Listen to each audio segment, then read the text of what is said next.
Magandang araw mga kapatid, mga kasama, ating mga kamimbro at siyempre sa buong Pilipinas no, mga sinadudoy campaigners. So ngayon ay araw ng mga puso at nakakataba ng puso na si Kadudoy ay maraming nang unti-unting nakakakilala sa ating mga advokasya at ako'y lumalaban ngayon bilang inyong senador, no? Numero 8 ang aking numero sa balota.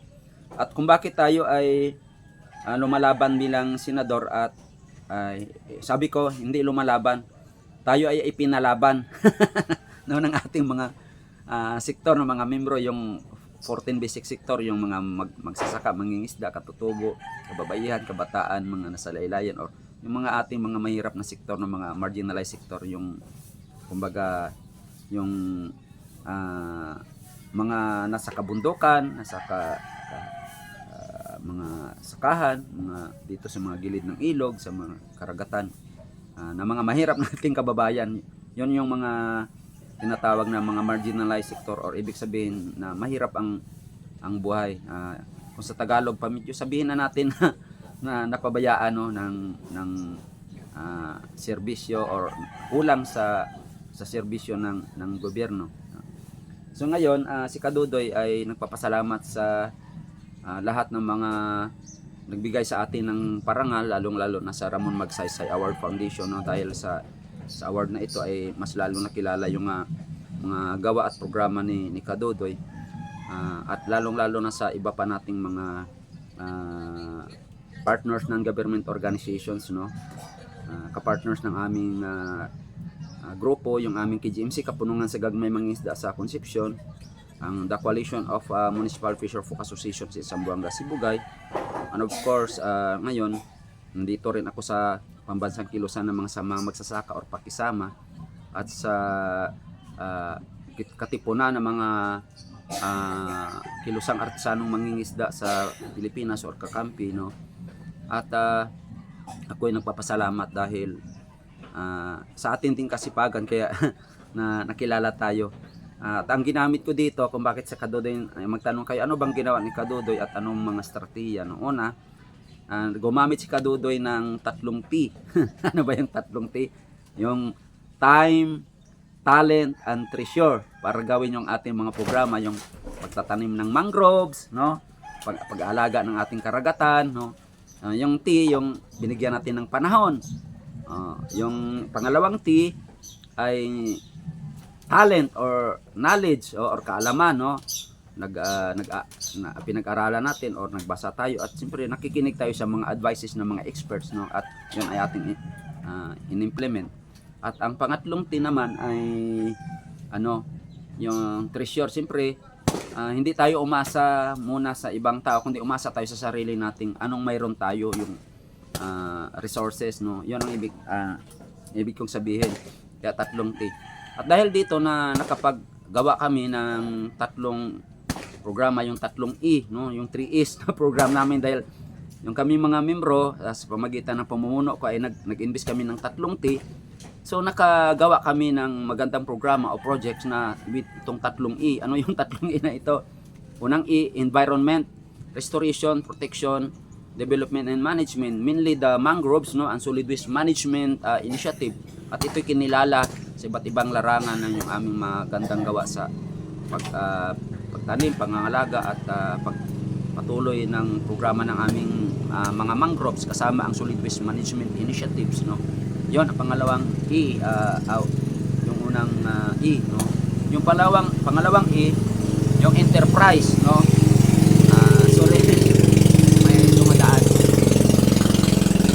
Pangalawang E, enterprise for sustainable or more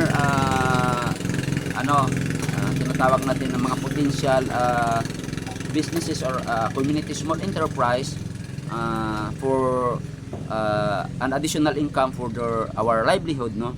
Yan, ito ay naggawa kami ng mga aquaculture, mga lapu-lapu farming, pisciculture, mga oyster farming, mga talabaculture na una din na nakilala ako noong mga 2005 and 6. Kung makita nyo, ako ay multinational Gawad Saka Award sa Department of Agriculture.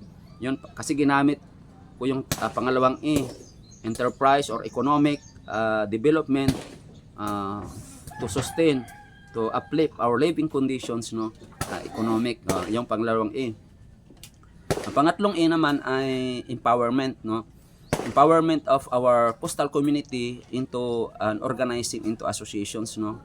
Yung KGMC namin, yung Kumpas namin, sa ngayon ay kinikilala din at nakatanggap ng Asian Leadership Award of Poverty Eradication Program, at saka nakatanggap din kami ng award ng United Nations Equator Prize, yung aming association, dahil sa aming talagang sipag ng aming mga membro sa organization, dahil na empowered kami. Yun nga, pangatlo, empowerment organization into different capacity building or mga trainings, mga seminars, leadership skill, leadership, no, development of leadership skills and knowledge of our leaders, especially me, and also to our members, no, enhance their skills and knowledge how to protect and manage our natural resources, the coastal, and our existing livelihood and small enterprise that we can tinatawag namin ito na na social enterprise, kasi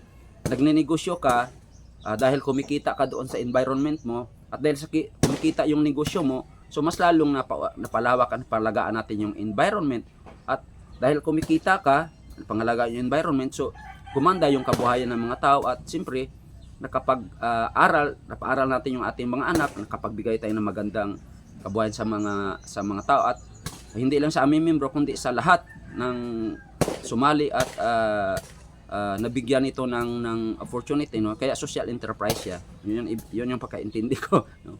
At dahil doon, kung bakit nakamat namin yan, dahil ako mismo at mga kasama ko ay gumamit kami ng PhD. May mga PhD kami eh. Palagi ko sinasabi PhD. Ano yung PhD? Person with high dedications, no?